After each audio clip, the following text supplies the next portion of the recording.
Snow fell in slow motion, like scattered ash from a dying fire. At the edge of the Snowfield Military Cemetery, a bugle's mournful note cut through the cold air, rising, trembling, then fading into silence. Rows of white headstones stood like soldiers forever at attention, buried halfways. A crowd had gathered, men in uniform, a few reporters, and a handful of neighbors who still showed up for funerals nobody wanted to remember. At the center, a small casket lay draped in a folded American flag, too small, too light, too silent. The priest's voice wavered in the wind. For dust thou art, and unto dust shalt thou return. Behind the crowd, a man in a faded parka stood apart, watching through the veil of snow. His name was Daniel Mercer, 42, shoulders still squared like a soldier, but eyes hollow like a man who'd long since laid down his faith. His hands trembled inside worn gloves, not from the cold, but from the ache of recognition. He had seen too many coffins in his life, but never one this small.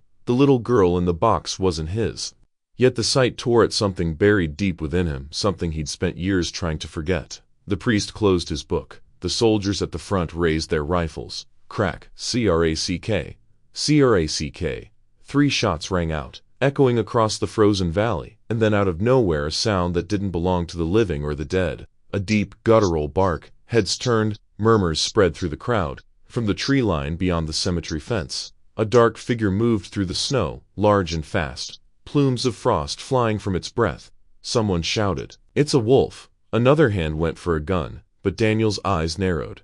The gait, the shape, the ears cutting the wind. He knew that silhouette like he knew the sound of his own name. It wasn't a wolf, it was a German shepherd. The animal leapt at the fence with the power of a freight train, landing hard enough to send snow flying around the mourners. People screamed. A Marine in uniform pulled his pistol. "Get back," someone yelled. But the dog didn't attack. It ran straight for the coffin and began to dig. Its paws tore into the snow like shovels, sending white powder flying. It scratched, whined, and barked with a fury that bordered on madness, as if something buried there was still alive and calling to it. The priest stumbled back. "What the hell, shoot it," shouted a man. Daniel stepped forward. "Don't." His voice was quiet, but sharp enough to cut through panic. The Marine froze. The others turned. Daniel walked slowly toward the animal, boots crunching in the snow. "Easy, easy now," he murmured. The dog froze. Its chest heaved, nostrils steaming. Then its head turned, eyes locking with Daniel's, and for a moment, the world stopped. The wind died. The murmurs vanished. All that remained was the hollow sound of breathing between man and beast. Daniel's vision blurred as memory flooded in the dust, the smoke, the burning convoy. The last time he'd heard that bark echoing through a war-torn valley 6,000 miles away. He whispered, almost to himself, "Rex." The dog whined. He took a step closer. "Rex, it's me, Daniel." The animal tilted its head, recognition flickering in those amber eyes, eyes that shouldn't have been there. "Not after all these years, not after the explosion that was supposed to have killed it." One of the men whispered, "You know that dog?"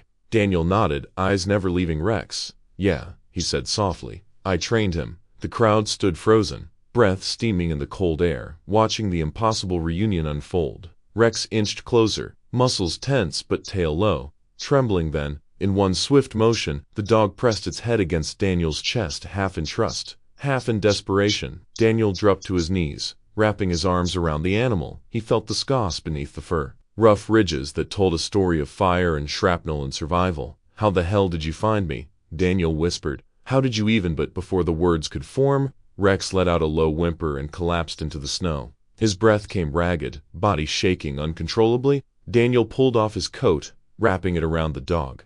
"Hang on, Boo, hang on." The priest stepped forward, still stunned. "Sir, we should call animal control." "No," Daniel snapped, sharper than he intended. "He's coming with me." He lifted Rex heavier than he remembered and carried him through the falling snow, past the frozen faces of strangers who didn't understand what they'd just seen. Behind him, the small coffin disappeared beneath a fresh blanket of white, as if the earth itself was too tired to remember. That night, the story spread across the small town of Snowfield. A wild dog crashes funeral. Ex-soldier claims it's his military canine lost years ago.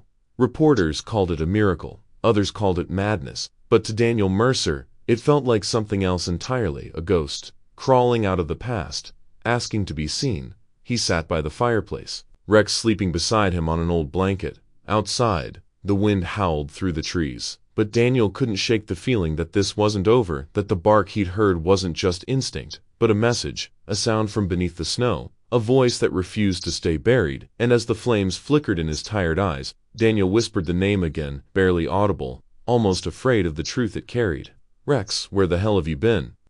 The drive back to Silver Creek felt longer than it ever had. Snow kept falling in long, quiet ribbons, swallowing the sound of the truck's tires against the frozen road. Inside, Daniel's gloved hands gripped the steering wheel, knuckles paled beneath the leather. In the passenger seat sat wrecked Mud, ribs faintly showing, eyes, wild yet aware. It had been years, and yet Daniel would have recognized the gaze anywhere, the same sharp, intelligent eyes that used to watch him from the desert sands of Kandahar. He didn't speak much on the way home. Only once did he mutter, almost to himself, "You should have been dead, boy." Rex just tilted his head, panting softly, fog blooming in the cold air. The cabin stood on the edge of Silver Creek, a lonely structure of cedar and stone, older than Daniel's grief. It was the kind of place built to forget the world. The front porch sagged under years of snow, and the windows flickered dimly with the faint orange of a dying fire inside. Daniel opened the door and let Rex in. The dog hesitated, paused, pressing into the threshold, as if unsure whether he belonged here. "Go on," Daniel whispered. "It's warmer inside." When Rex finally stepped over the line, Daniel could almost feel the house exhale. He lit the fire, hung his jacket, and stood in the soft glow of the flames.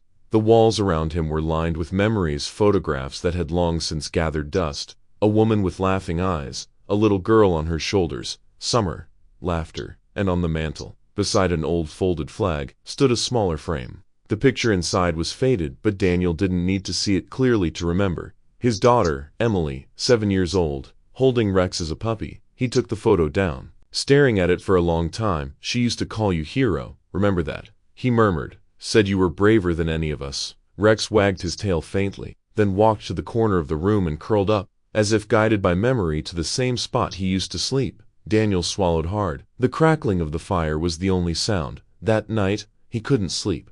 The wind howled outside, pressing against the windows like an uninvited ghost.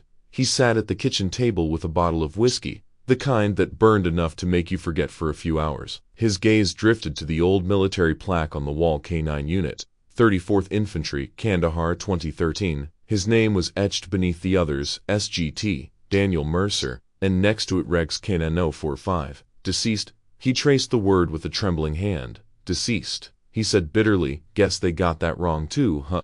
But even as he tried to smirk, his chest tightened, because the report hadn't just listed Rex. That same explosion, the one in Kandahar, had cost more than the life of a dog. His wife, Clara, had been on a call with him that morning. A gas leak at home. Faulty wiring. He never got to say goodbye. Never got to tell her that the war wasn't worth the silence it left behind. The military had called it an unfortunate coincidence. Daniel called it his punishment.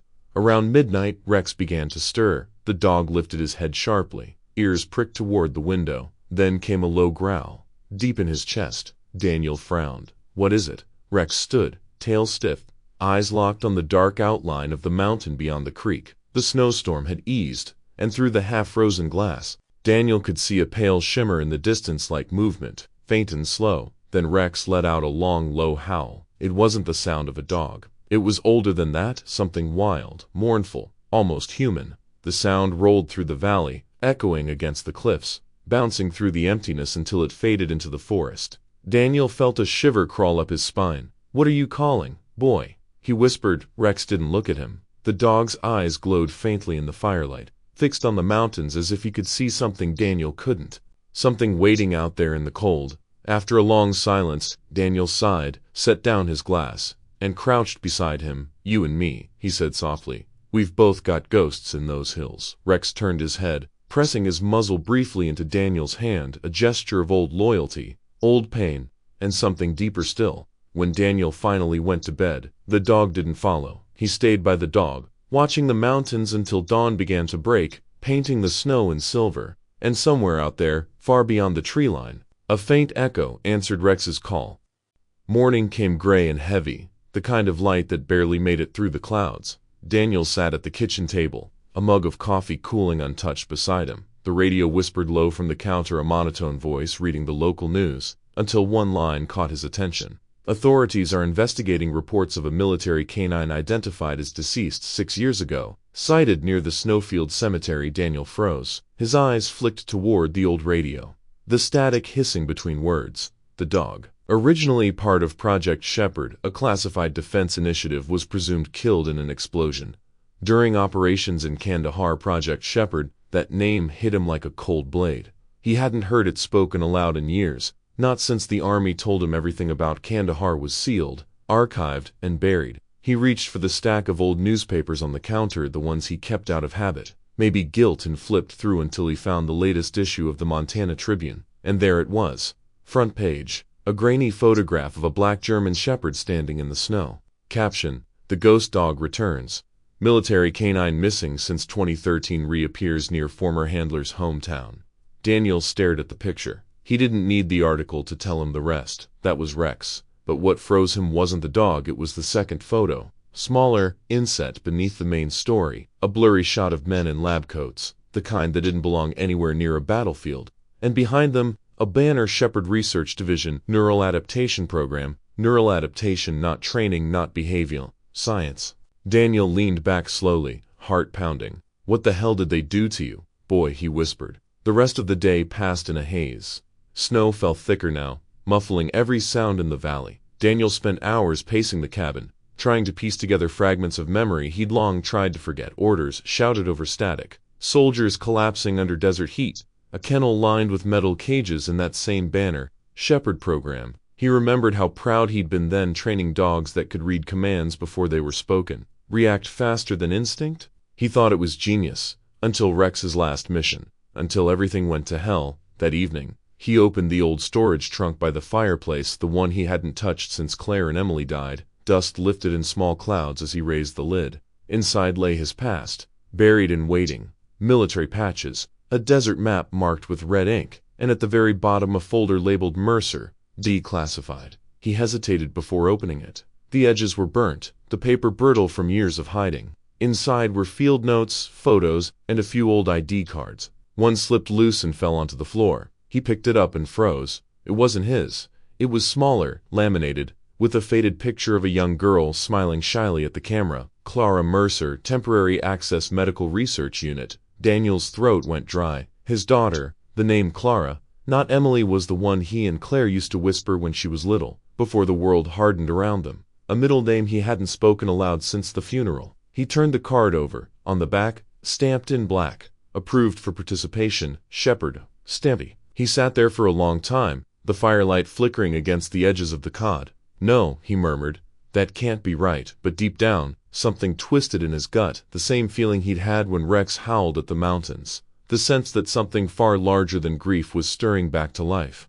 He rummaged deeper through the trunk. There were more documents, incomplete files, coded memos, references to neural synchronization trials, and a phrase he couldn't stop reading: canine-human interface. Data shows promising retention in subjects 0207. Human retention subjects. Daniel's breath came shallow. He recognized one of the signatures at the bottom of the memo.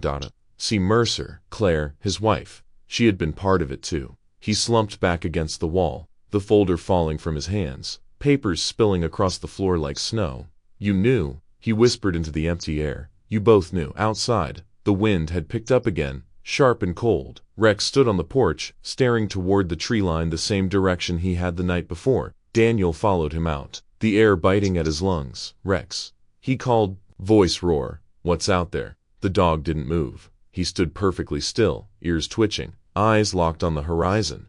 Then, as the wind shifted, Daniel heard something faint, almost like a hum, a distant, pulsing sound from deep within the mountains. Not mechanical, not natural either, something alive. Rex began to growl softly. The sound was low, protective, and somehow afraid. Daniel knelt beside him, gripping his fur. If they did something to you, he said quietly, if they used her, we're going to find out. The dog's growl stopped. He turned his head slightly, eyes meeting Daniel's, and for a moment, Daniel swore he saw recognition, not just memory, but understanding. Then, somewhere beyond the creek, a faint light flickered through the snow, and just as quickly, it was gone. Daniel straightened, breath visible in the frozen air. They're watching us, he muttered. Rex barked once, short, sharp, almost an answer. Daniel looked down at the old ID in his hand, the smiling face of his daughter staring back at him through time and loss. Shepherd, he said, what the hell were you really building? The wind howled again, carrying with it the echo of that single word. fading into the darkness. Shepherd. Snow had been falling for 2 straight days. By the third morning, Silver Creek lay silent beneath a white shroud, the kind of quiet that only winter and grief could make. Daniel woke to the sound of claws tapping on the wooden floor. Rex was pacing again, restless, anxious. His breath came out in short, misty puffs, and every few seconds, he stopped to glance at the door. "Easy, boy," Daniel murmured, pulling on his coat. But Rex didn't settle. He wound a deep, mournful sound that echoed through the cabin. Then he turned and looked at Daniel with eyes that weren't pleading. They were insistent. Daniel sighed. "All right, show me." The forest was a labyrinth of white and silence. Every branch sagged under the weight of snow. Every footstep crunched like breaking bones. Rex trotted ahead, nose close to the ground, moving with purpose. Daniel followed, flashlight cutting through the fog of flares. He didn't know where they were going, only that Rex did. Hours seemed to fold into minutes. The path wound down a steep ravine until the trees opened up to reveal a frozen riverbend, long abandoned since the floods of '09. The surface was smooth and pale, like glass, a place the locals said swallowed things, cars, tools, sometimes even bodies, and never gave them back. Rex barked once and ran out onto the ice. "Rex, wait." But the dog was already halfway across, pouring at something beneath the surface. Daniel approached carefully, boots skidding slightly. The ice creaked beneath him. Then he sort of faint. Metallic-shaped cart beneath the frozen layer, a box about the size of a small ammo case, half buried in the ice like a relic from another life. Rex began to dig, claws scraping frantically. The sound was sharp, desperate. Daniel dropped to his knees and started helping, using the butt of his flashlight to chip away at the ice. It took nearly 20 minutes before the edge of the box broke free. Daniel pulled off his gloves, his fingers stiff with cold, and pried it open. The lock was rusted but gave way with a crunch. Inside were documents, dozens of them sealed in plastic. He lifted one out carefully. The label read, "Project Shepherd, Phase 3 Neural-Transference, LOGS." Daniel's breath fogged the air. He wiped the snow off. The next folder was stamped with a series of numbers, then a line of text that stopped him cold. Subject S7, Clara Mercer. He stared at the name. It didn't make sense. It couldn't make sense. Rex let out a low growl, pacing in tight circles beside him. Daniel reached into the box again and pulled out a photograph. His fingers trembled. In the picture, a young girl, Clara, stood in a lab coat too big for her, smiling nervously beside a black German shepherd, Rex. The back of the photo was marked in black ink, "Neural-Transference. Success." Daniel read it again, and again, until the words lost meaning, and all that remained was the sound of his heartbeat hammering in his ears. He flipped through more documents, graphs, brainwave scans, notes scribbled by military scientists, words like memory retention, syntactic mapping, emotional imprint, and one phrase circled in red ink: transfer of human memory signatures to canine neural pathways.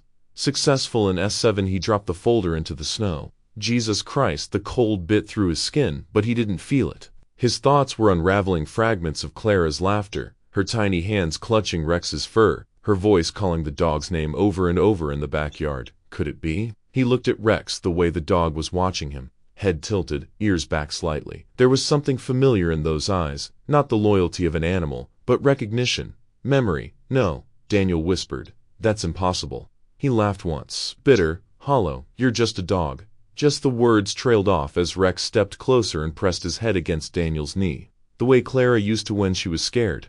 The same small, trembling gesture. Daniel's throat tightened. His hand hovered, shaking, before resting on the dog's head. "Clara," he whispered. For a moment, nothing moved. The world held its breath. Then Rex whimpered softly, not like a soldier's dog, but like a child trying to speak through pain. Daniel felt the world spin. The snow, the ice, the wind, all of it blurred into one cold, white blur. He pressed the photo to his chest, as if that could stop the ache tearing through him. "What did they do to you?" He looked back down at the folder lying open in the snow, at the signatures and dates. One name stood out at the bottom: Dr. C. Mercer, Claire, his wife. It was her handwriting beside the approval note.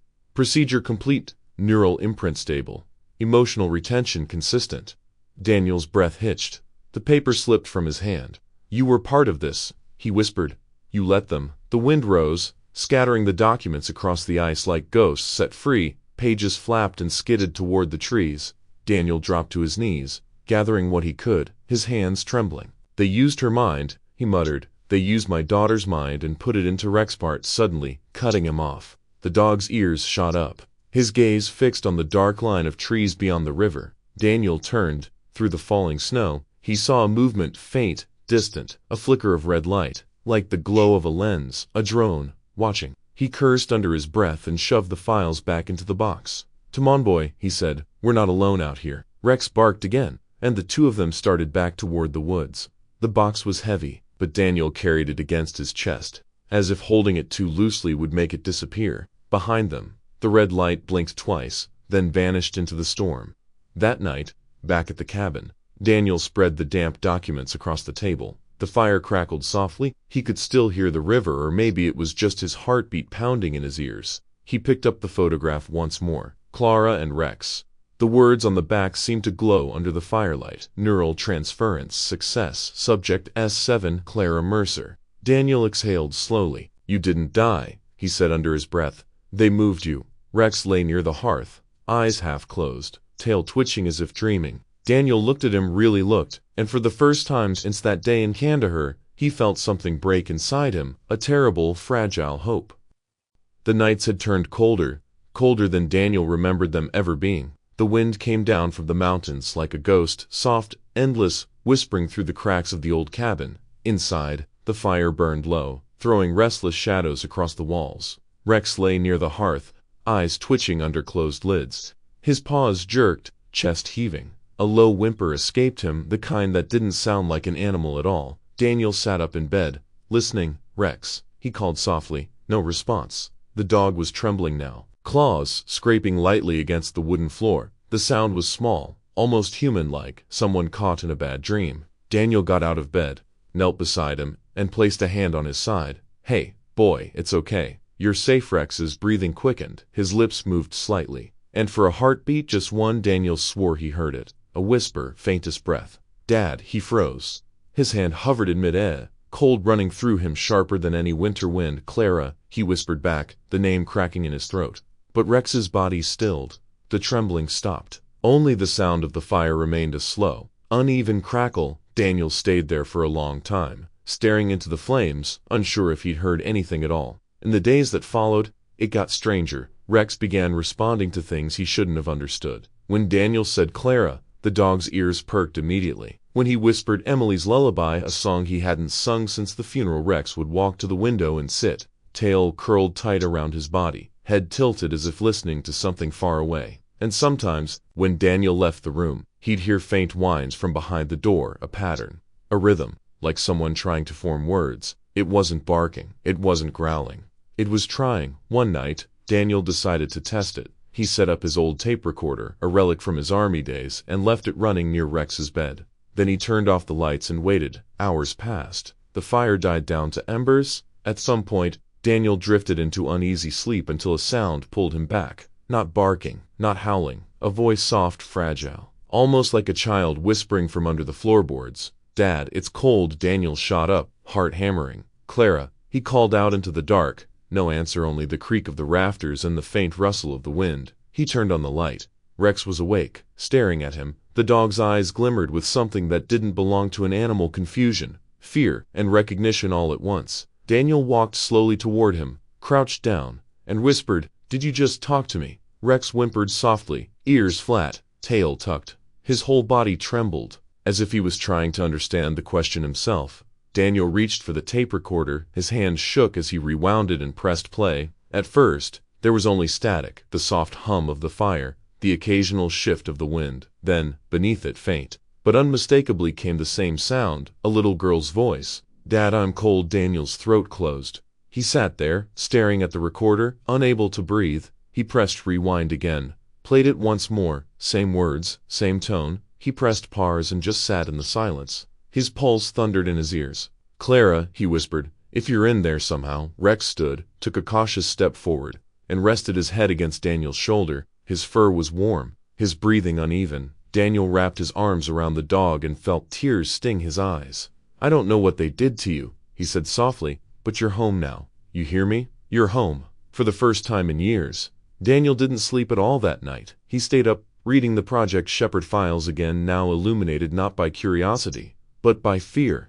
The words neuro-transference burned in his mind. He remembered the experiments the team whispered about transferring memory patterns between hosts, bridging consciousness. Back then, it had sounded like science fiction, a fantasy. Now, it felt like punishment. There was one file he hadn't noticed before: S7 post-trial observations. He flipped through it. Subject displays dream recall associated with pre-transfer life. Auditory response to parent's voice consistent. Emotional imprint remains dominant despite host adaptation. Daniel shut the folder. His hands trembled. They had done it. They'd moved a fragment of Clara's mind, maybe her memories, maybe her emotions, into Rex, not fully alive, but not gone either, somewhere between both. The following night, it happened again. Daniel dreamed of the desert, the roar of the explosion in Kandahar, the smell of smoke and blood. He was running toward the wreckage, calling out for his team, for Rex, for Clara, though she wasn't there. Then, through the chaos, he heard a voice. Dad. He turned, and there she was, Clara, standing in the snow, barefoot, pale as moonlight. I'm cold, she said again softly. Where's Mom? He tried to run to her, but the snow turned to sand, and the ground broke apart beneath him. He woke, gasping, drenched in sweat. The room was dark, only the faint glow of dying embers. Rex was beside him, trembling violently, paws twitching. His breath came in rapid bursts.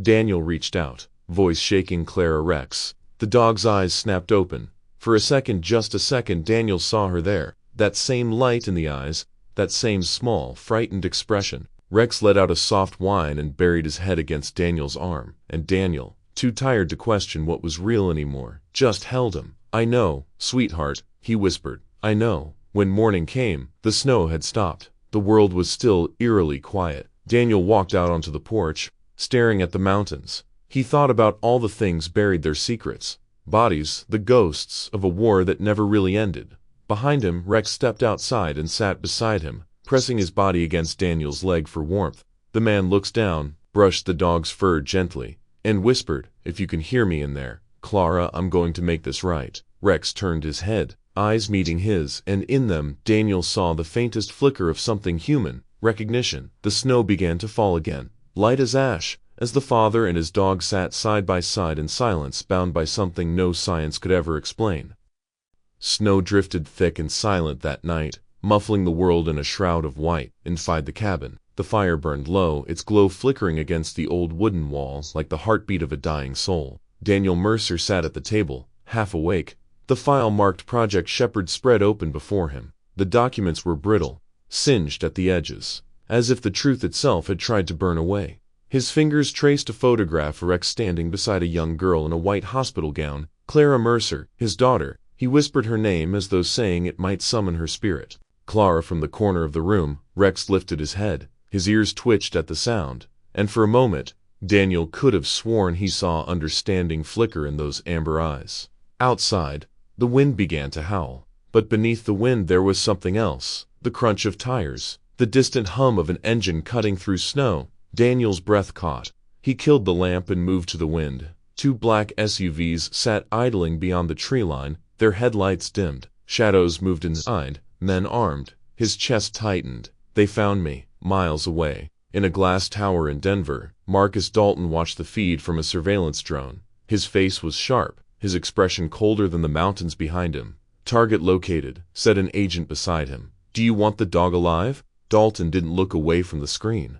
Alive, yes. Mercer, doesn't matter. The agent hesitated. Sir, he's a decorated veteran. Dalton's eyes snapped her. He's a liability. Shepherd was never supposed to resurface. That animal carries government property inside its skull. Retrieve it. Burn the rest. Back at Silver Creek, the storm thickened. The cabin groaned as wind clawed at the walls. Daniel slipped his hand beneath the table and pulled out a revolver, rusted, but still loyal. He looked at Rex. The dog's hackles were raised. A low growl vibrated in his throat. Then came the first sound of boots crushing snow. Daniel's heart thudded in rhythm with Rex's growl. He could hear them outside. 3, maybe 4 men. One circled to the back. The others approached the door. Stay down, Daniel whispered. But Rex didn't stay. He moved to the door, silent as a shadow, his body tense. Then the door exploded inward. Gunfire tore through the room. Daniel dove behind the counter. Glass shattered around him. Rex leaped a black blur through the smoke and hit the first intruder full force. A scream. A gun dropped. Then, silence. When Daniel peeked out, the soldier lay still. Rex's muzzle was bloodied, but his eyes were wild, not with rage, but with purpose. He darted toward the hallway just as another attacker burst through the window. Daniel fired. The man fell. He stumbled toward Rex, shouting over the chaos, "Rex, we have to move." But Rex wasn't listening. He had pinned the last man against the wall, his teeth bared inches from the man's throat, and then Daniel froze. Because the way Rex held him wasn't just instinct, it was tactical, deliberate, like a soldier trained to disarm, not destroy. And when Daniel shouted, "Stop," Rex turned to him, eyes softening, tail trembling, and stepped back. The man gasped and fled into the snow. Daniel lowered his gun. The cabin reeked of gunpowder and blood. Outside, the storm raged harder. He turned to Rex, who stood there, chest heaving, and in the quiet that followed, Daniel whispered the impossible, "Clara, is that you?" Rex tilted his head. Then he limped to Daniel and pressed his head against his chest. Daniel's hand trembled as he stroked the fur. The rhythm of Rex's heartbeat was steady, but there was something human about it, familiar. A sound, soft, whimpering, escaped Rex's throat, almost like a word. "Dad." Daniel froze. The revolver slipped from his hand and clattered to the floor. He backed away, eyes wide. "No, no, that's not." Rex whimpered again, pulling at him. It was impossible. The neuro-transference, the experiment. They had transferred fragments of Clara's memory, her consciousness, into Rex, and now it was awakening. Daniel sank to his knees. "My God, what have they done to you?" Rex's breathing slowed. The snow outside had turned red and the floodlights stained by the men who came to silence the truth. Daniel looked out through the shattered window, toward the forest beyond. They wouldn't stop. Dalton wouldn't stop. He gathered the files into a bag and slung it over his shoulder. "We have to go," he said. "Now." Rex barked one short, sudden, as they stepped out into the storm. The forests seemed to close around them. The world was white and infinite. But Daniel knew what hunted them now wasn't the cold. It was Project Shepherd itself, the ghost of science that refused to die. Behind them, the cabin burned, flames licking at the falling snow. Daniel didn't look back. He only whispered, "Hang on, Clara, I'll get you home." Rex trotted beside him through the darkness, the snow swallowing their footprints. And somewhere far away, in a control room lit by screens, Marcus Dalton watched their figures fade into static. He smiled coldly. "Run as far as you like, Mercer. You can't outrun what's inside that dog." Snow hissed against the windshield as Daniel pulled the truck off the road, the engine rumbling like a tired heart. The night was endless, stretching across Montana's frozen plains, and the only sound besides the wind was the soft panting of Rex in the passenger seat.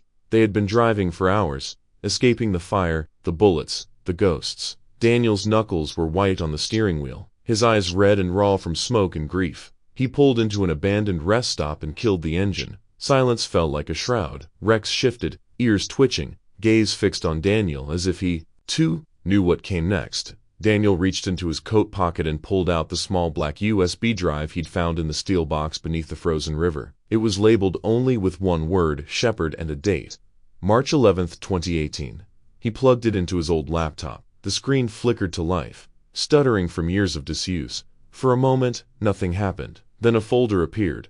Project_S7_archive. His hand trembled as he clicked. The video opened with static, then a sterile white lab. The timestamp read 6 years earlier. The camera adjusted, revealing a small girl in a hospital gown, maybe 10 or 11 years old. Her hair was tied back in a loose ponytail. Her smile, fragile but bright. Daniel's breath caught. Clara, she was sitting on a metal bench beside a young German shepherd pup barely 6 months old. The dog's tail wagged as she reached out and scratched behind its ear. "His name is Rex," Clara said, her voice soft and echoing through the speakers. "They said he's special, but I think he's just lonely."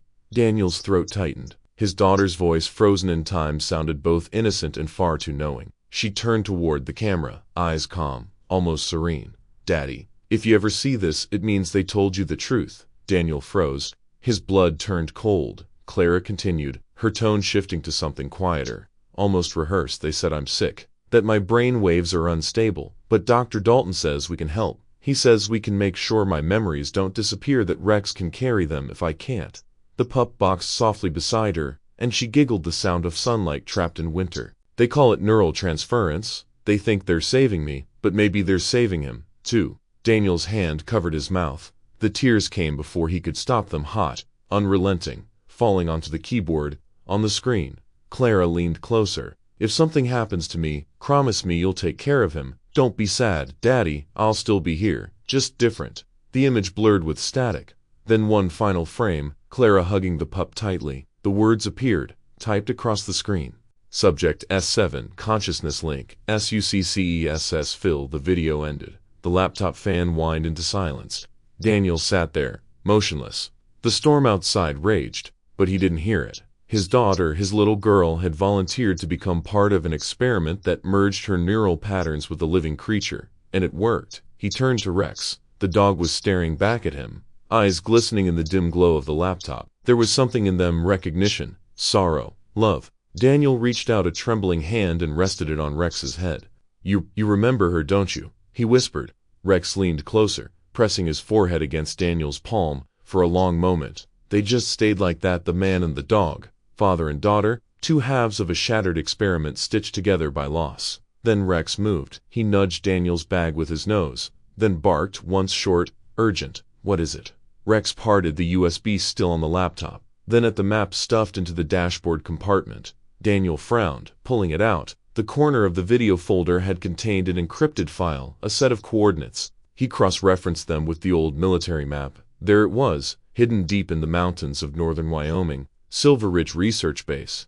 He stared at the name, his jaw tightening. "That's where it started," Rex barked again, tail stiff, as if confirming it. Daniel shut the laptop and wiped his eyes. The grief in him hardened into something else, something colder, sharper, resolve. "They used her," he muttered. "They used my daughter to build that damn weapon." He glanced at Rex. "We're ending this. You hear me? We're going to burn it all down." The wind howled, rattling the windows. Snow swept in spirals across the headlights as he started the engine again. The tires spun, then caught traction, carrying them back onto the lonely road that led into the mountains. For the first time in years, Daniel felt a strange kind of peace, not comfort, but direction. As the truck disappeared into the storm, he looked at Rex again. "Clara, if you're still in there, hold on. We're almost home," Rex boxed softly, almost like a whisper of "I know," and somewhere, buried beneath the static of corrupted data and broken code, a file blinked to life inside the USB.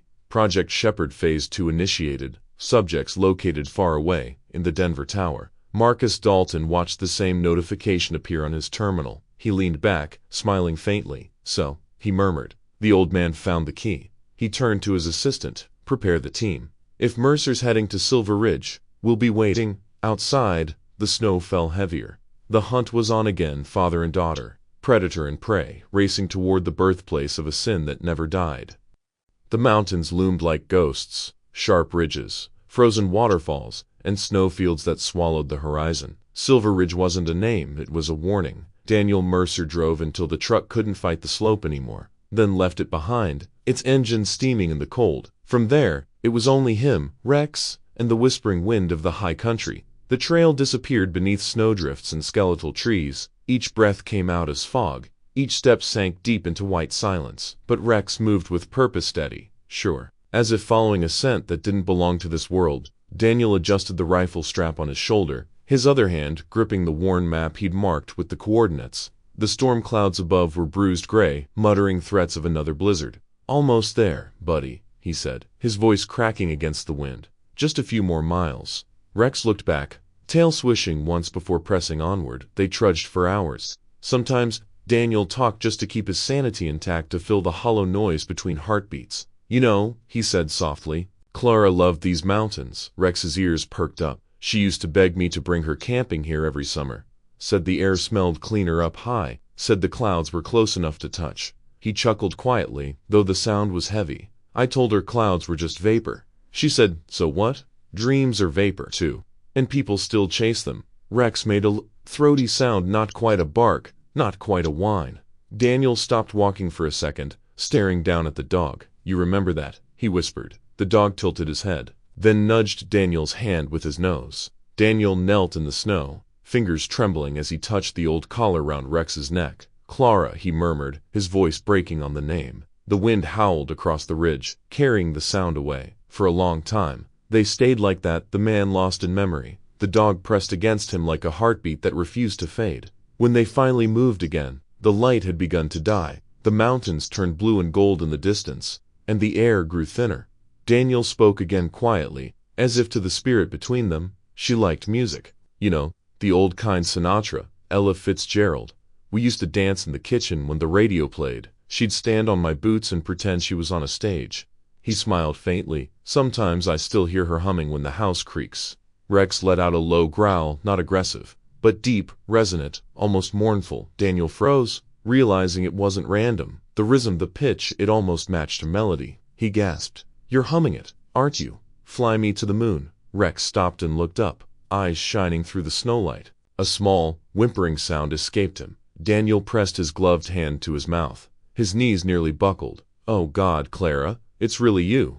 The world felt smaller, suddenly colder, but alive. The trees whispered, the mountain seemed to hold its breath. He spoke softly into the dusk. "If you can hear me, I'm sorry. I should have protected you. I should have stopped them." Rex pressed his head against Daniel's leg. Whimpering softly, Daniel dropped to one knee, resting his forehead against Rex's. His tears froze before they could fall. "You saved me instead, didn't you? Just like you did back then."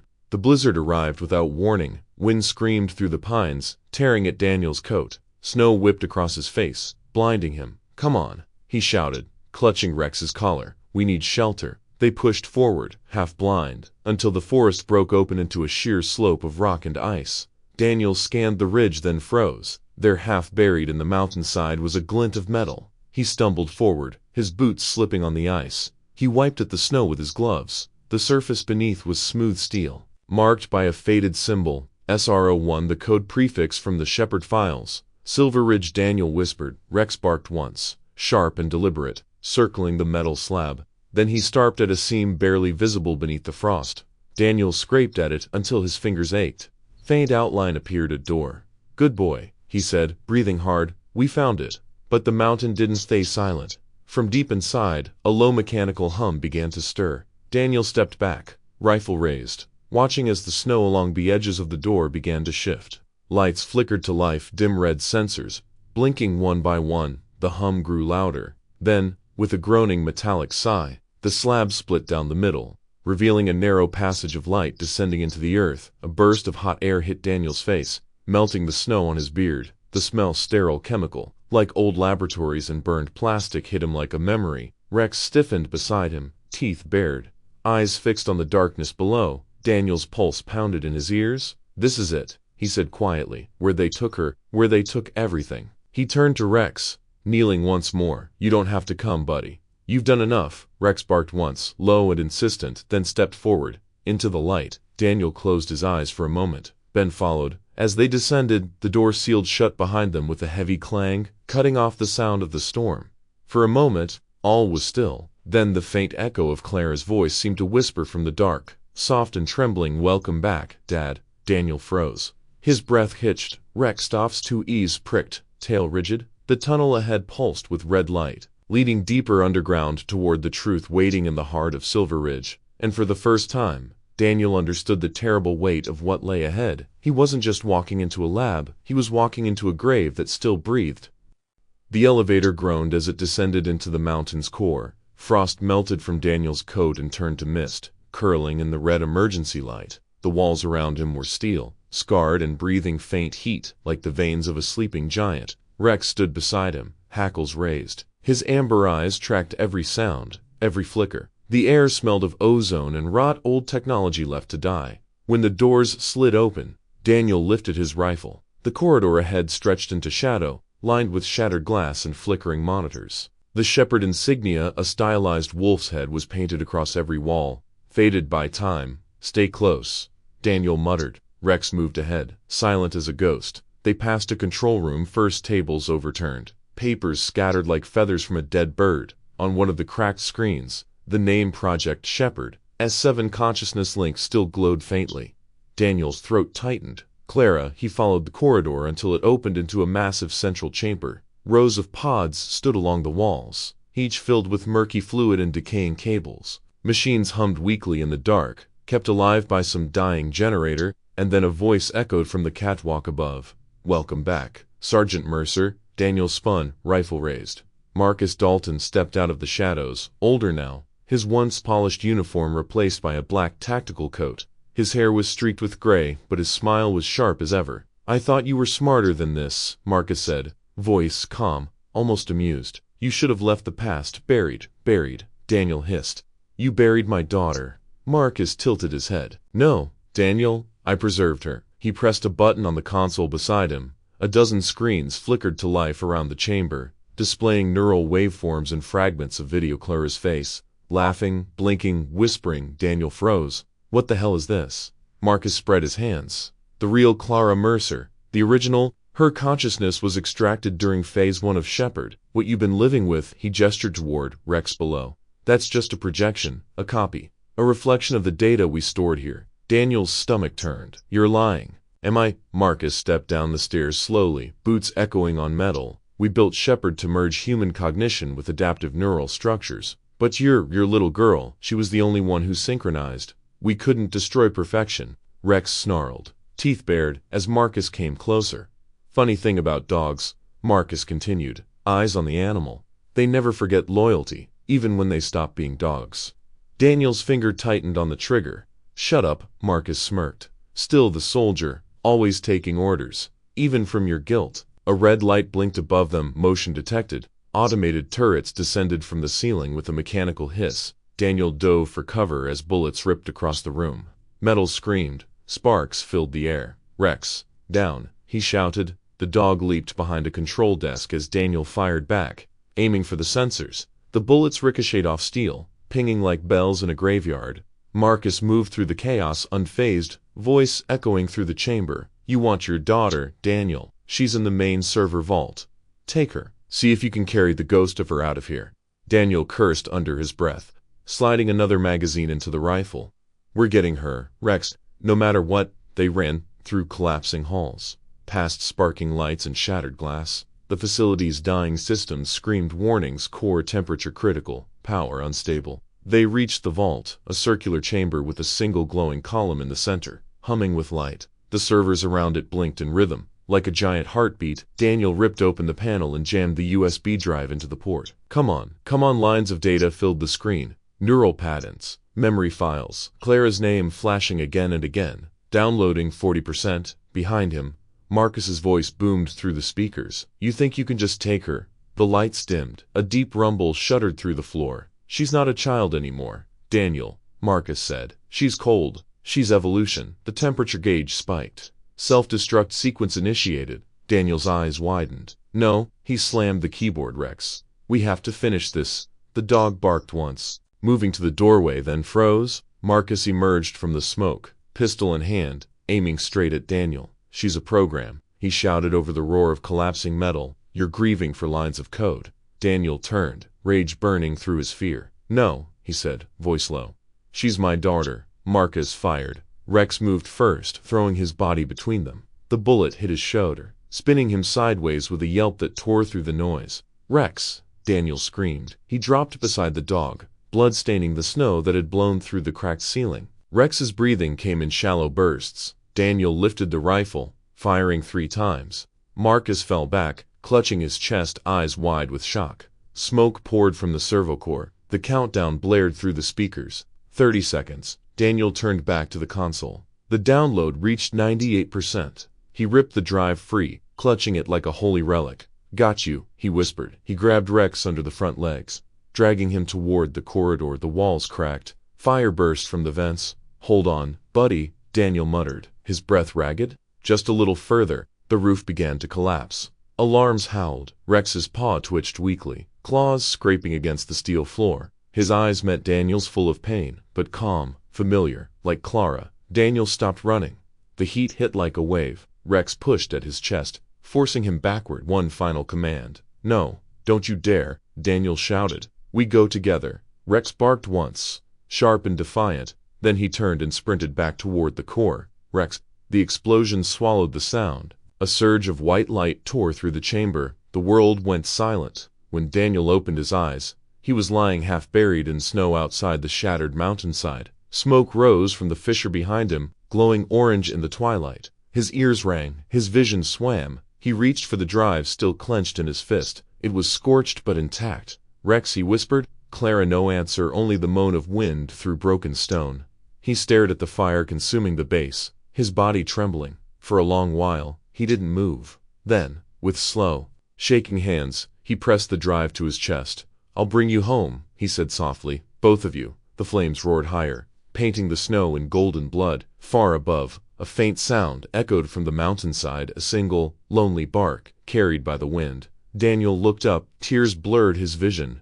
"Good boy." He turned away as the mountain collapsed into itself, burying the ghosts of Project Shepherd forever. But in his pocket, the drive's indicator light blinked once green, alive. Somewhere inside that tiny world of data, Clara Mercer was still waiting. The snow had finally begun to melt. At dawn, the mountain breathed again. Streams of thawed ice whispered through the rocks, and the air carried that scent of spring, wet soil, pine, and smoke. The wreckage of Silver Ridge still smoldered in the valley below, a scar carved into the white wilderness. Daniel Mercer stood among the ruins of winter, his coat torn, his beard streaked with gray ash, his hands raw from cold and battle. Held a small tin urn close to his chest. Rex's ashes. He had found what was left of him near the mouth of the collapsed tunnel, a shard of metal, a collar half melted, the nameplate still faintly legible. Rex. Daniel spent 3 days digging through debris with numb fingers. He didn't know why. There was no one left to find. But he needed to do something to keep his body moving before the silence devoured him whole. Now as the morning sun rose over the ridge, Daniel knelt beside a rough wooden cross planted in the soil. Beneath it, a small mound of stones marked Rex's grave. He placed the collar gently at its base. Then, on the cross, he carved one more line slowly, carefully beneath Rex's name. "Clara Mercer, my daughter, my shepherd." The knife trembled in his grip. When he was done, Daniel sat back and let the wind do the talking. It whispered through the pine trees, brushing against his face like a ghost's touch. "Hey, kiddo," he said softly, voice hoarse from smoke and grief.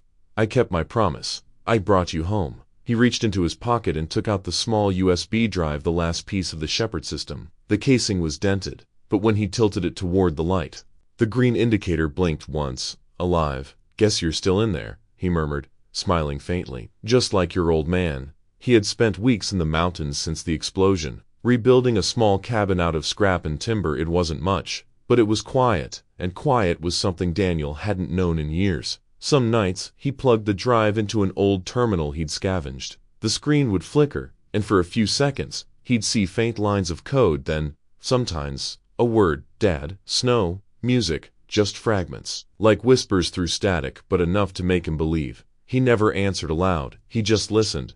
That morning, he carried the urn up the ridge where the first spring flowers had begun to bloom. "Small, stubborn things pushing through frost." "Rex," he said, voice low, "you'd have liked this place." He unscrewed the lid. The ashes caught the light, fine and silver, and as the wind rose, they scattered across the mountain like dust returning to the sky. Daniel watched them drift, blinking against the sting in his eyes. He thought of the first time Clara had drawn the mountain's crayons, streaks of white and blue, and how she'd told him the peaks looked like sleeping giants. He thought of her laughter, her tiny hands clutching his sleeve, her voice singing softly while he fell asleep on the couch after a long shift. And he thought of Rex's protector, his companion, his link to her spirit. For a long time, Daniel said nothing. He just stood there, breathing, alive in a world that had taken everything and somehow given something back. Then, from somewhere across the valley, came a sound, a bark, soft, distant, impossible.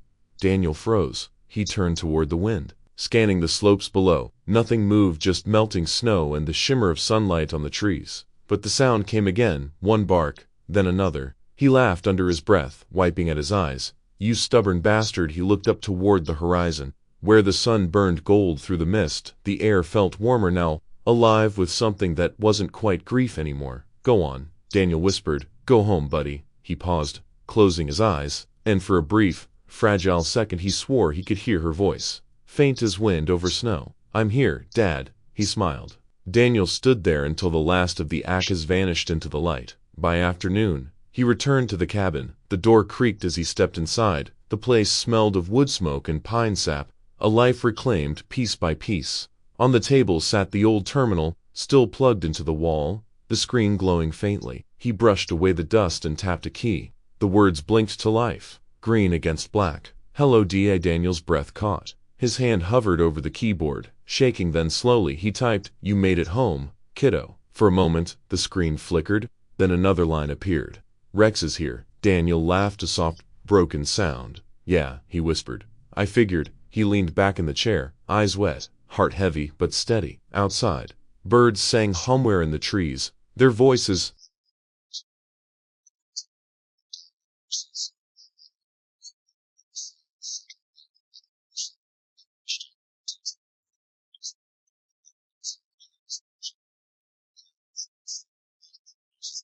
time to rest, he said quietly. He stepped outside again as the sky blazed orange and gold. The mountain wind tugged at his coat, carrying that same echo he'd heard before somewhere between a bark and a laugh, fading but never gone.